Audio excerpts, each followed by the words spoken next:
नमस्कार, यूथ अड्डा देख रहे हैं आप। आपके साथ हाजिर मैं हूं निहारिका महेश्वरी। आज देश भर में चर्चा इस बात की है कि कांग्रेस नेतृत्व वाली यूपीए सरकार में आखिर ऐसा क्यों हुआ कि हर अहम फैसले के लिए देश के मुखिया डॉक्टर मनमोहन सिंह को सोनिया और उनके खास सिपहसालारों का मुंह ताकना पड़ा। अब इससे देश के कई बड़े फैसले भी प्रभावित हुए। जाहिर सी बात है, शासन भी प्रभावित हुआ। हालांकि ऐसी धारणा तो पहले से बनी थी, लेकिन हाल ही आई कुछ खबरों ने, खासतौर पर कुछ किताबों ने उसे और बल दे दिया। मुद्दा यह है कि सरकार के साथ साथ पूरे देश की इस बदनामी के लिए जिम्मेदार है कौन? क्या सिर्फ मनमोहन सिंह या फिर सोनिया गांधी या फिर पूरी की पूरी कांग्रेस? हालांकि कुछ युवा इन किताबों की टाइमिंग को लेकर सवाल उठा रहे हैं, लेकिन वो भी इसके तथ्य को लेकर नहीं। आज का युवा ये पूछ रहा है कि प्रधानमंत्री पद की गरिमा से मनमोहन और कांग्रेस ने समझौता किया क्यों, और ऐसे में वो देश का भविष्य कैसे हाथों में चाहते हैं। आज के यूथ अड्डा में इसी पर चर्चा।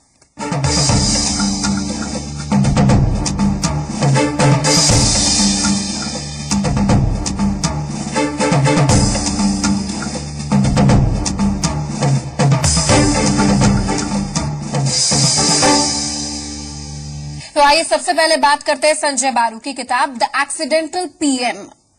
पीसी परख की क्रूसेडर और कॉन्स्पिरेटर और मिशन रॉ जैसी किताबों के खुलासे को आज का युवा किस रूप में देख रहा है?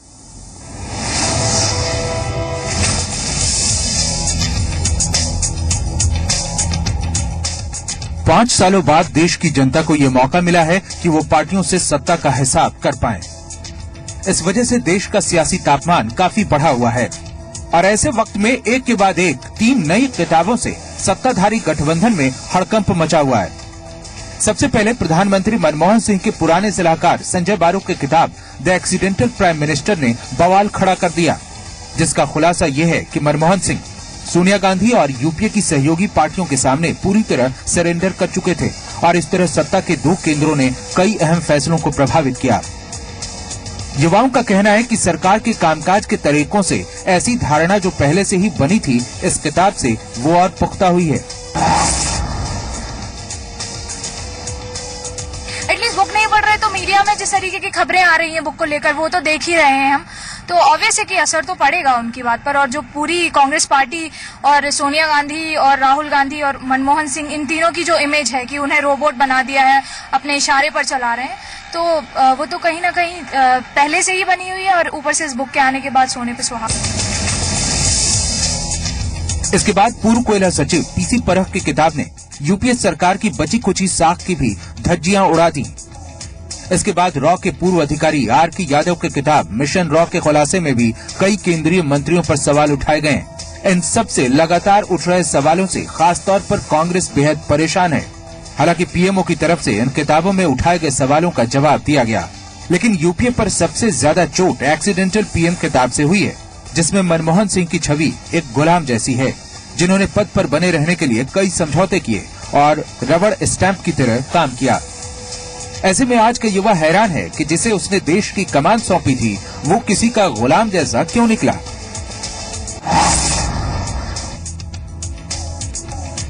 जी मैम, एक्चुअली देखिए, अगर 2 राइटरों ने एक ही बात को कही है और जैसे कि इनिशियली से कंट्रोवर्सी ये रहा ही है, ठीक है, तो कहीं ना कहीं सच्चाई भी होगी। केंद्र की सत्ता में ऐसे हालात पैदा होने के पीछे कई युवा खुद मनमोहन सिंह को जिम्मेदार मानते हैं, तो कुछ का ये भी मानना है कि इसके लिए खुद सोनिया और पूरी कांग्रेस भी बराबर की जिम्मेदार है। तो ये तो यानी कि बच्चे जिनको बता दिया कि आपको यही करना है, तो उनका खुद का डिसीजन रहे। तो सोनिया का उनको इन्फ्लुएंस करना आई डोंट थिंक ये लॉजिकल रहेगा कि हम दूसरे इंसान के साथ किसी और को भी जोड़ दें। देखिए, जो जनता की नेता वो सोनिया गांधी है और जो जिताकर कांग्रेस को लाने का जो जिम्मा होता था वो सोनिया गांधी का होता था। उन्होंने जो है एक तरह से मनमोहन सिंह को मतलब जिसे कहते हैं प्रधानमंत्री पद दे दिया कि आप चलाइए देश। कई युवा इसे देश के लिए शर्मिंदगी तक मानते हैं और उन्हें तो इस बात की भी चिंता है कि इससे विदेशों में भारत की छवि कितनी बिगड़ेगी।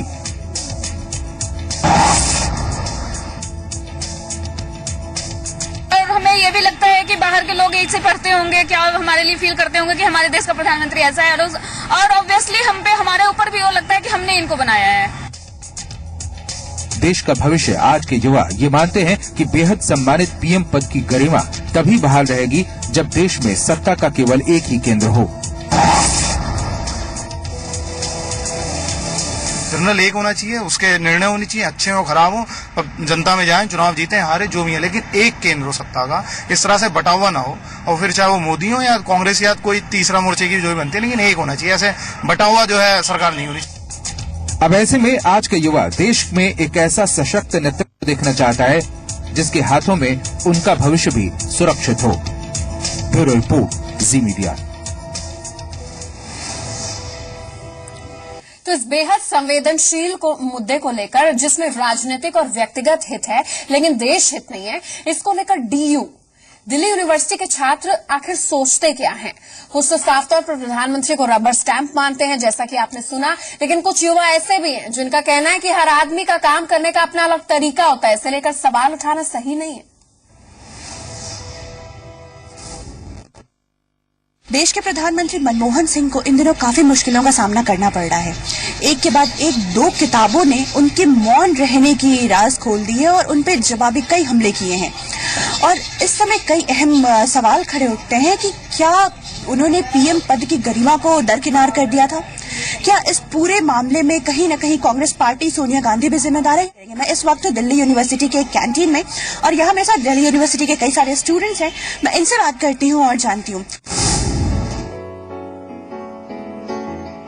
इन दोनों जिन्होंने किताबें लिखी इनकी बातों से कोई ज्यादा आश्चर्य नहीं है, पर जो हम किताबों में हमेशा पढ़ते आए थे कि राष्ट्रपति हमेशा एक स्टैंप होता है जिसको बस मुहर लगाना होता है, तो ये प्रधानमंत्री के लिए भी ऐसा मेरे को दिखता आ रहा है कि प्रधानमंत्री के पास भी वो सारी पावर के लिए जो जाने जाते थे वो उसके लिए मतलब वो काबिल नहीं है। उनकी कोई फाइलें और चेक करता है, उनके डिसीजन कोई और लेता है, तो ये सरासर ये प्रधानमंत्री की गरिमा को सीधा सीधा गिराया जा रहा है। सब इक्वली जिम्मेदार हैं, वो उनके कही हुई बात को ही सिर्फ आगे रखते हैं। उनका मुझे नहीं लगता उनके अंदर डिसीजन मेकिंग पावर है। आपको लगता है कि मनमोहन सिंह रबर स्टैंप है? हाँ बिल्कुल वो तो है ही।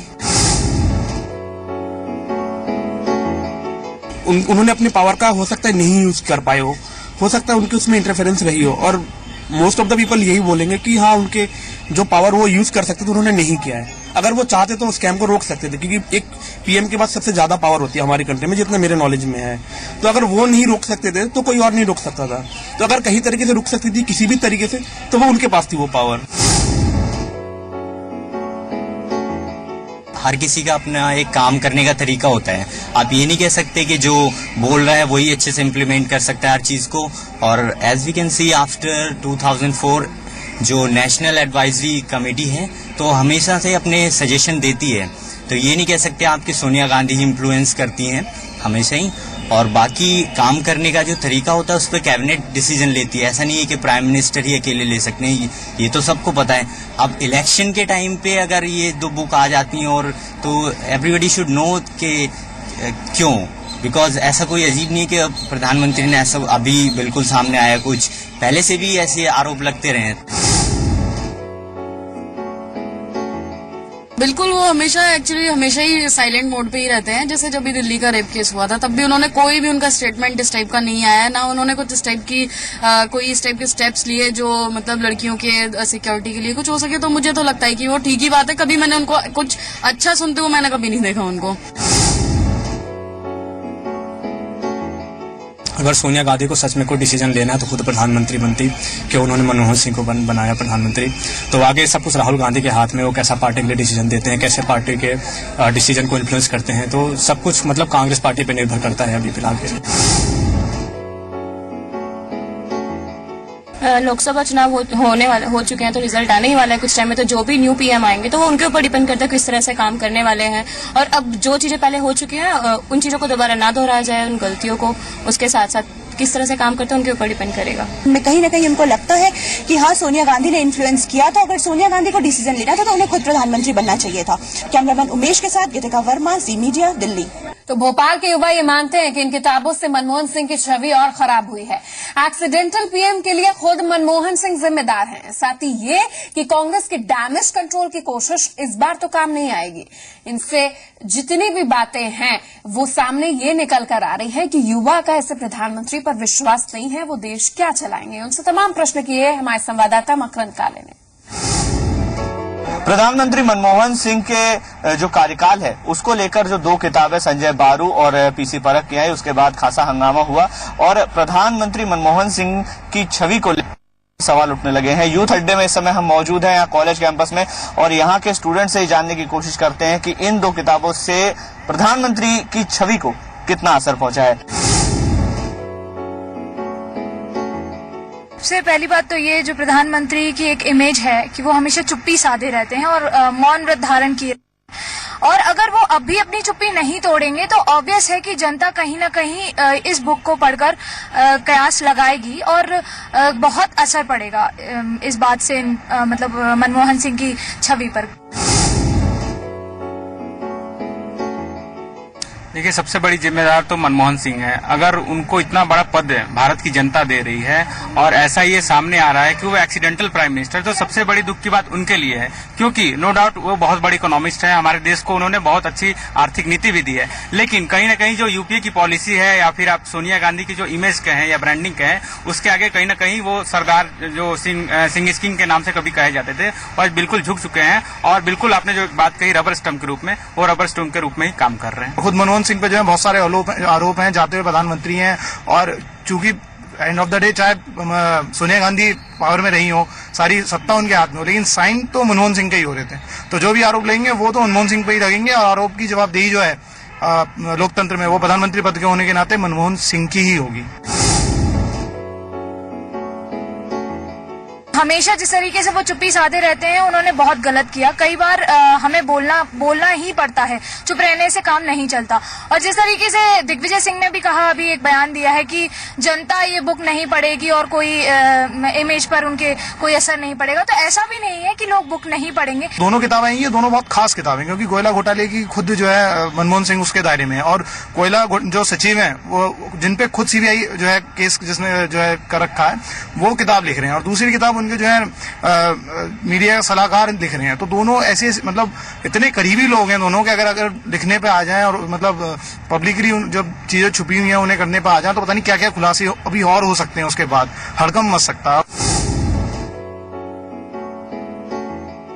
मुझे लगता है ये तो नामुमकिन है, क्योंकि जिस हिसाब से हमारे देश की जनता के मन में प्रधानमंत्री की छवि बनी है वो कभी सुधर नहीं सकती है। अब नया प्रधानमंत्री आएगा, वो ही कुछ कर सकता है।